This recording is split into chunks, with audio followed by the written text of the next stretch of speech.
Hey there, math fans. One of the lovely things about being in a classroom is sometimes unexpected things happen. I was demonstrating approximating integrals with Simpson's rule, and this visual appeared on my screen. I didn't intend it, and it was fun. The beautiful art of approximating integrals. So a little bit about how that arose. This is a visual I made, but I did not intend for it to be an art project, was that we were approximating an area.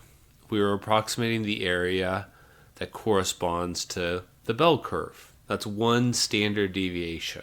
And you might know this 68, 95, 99.7 rule. I could hardly remember it.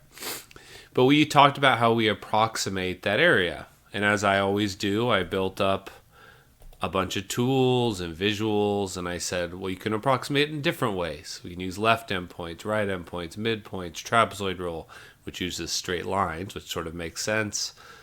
Or you can use parabolas to approximate. That makes things a little more complicated, but what we do is we break it up into a bunch of tick marks like we always do, and then we use 3 at a time to draw parabolas. So let's take a look at that. It's called Simpson's rule.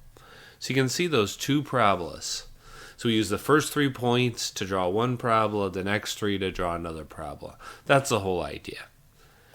But what was cool about making this visual, which wasn't that easy to make, I wasted a lot of time on this, was you can then see what happens. There's more parabolas. And I realized this is kind of cool, showing equally spaced parabolas formed from a curve.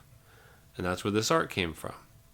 So the area under that approximates it very well. So there you go. There's one standard deviation is actually 68.268949%. But I don't care about that. What I care about now is this amazing visual. So this is part of the fun of visualizing things, is you have these unintended consequences. Math is a great way to make some beautiful art. All right, let me know if you want me to take another curve and make a visual art display like that. Thanks for listening.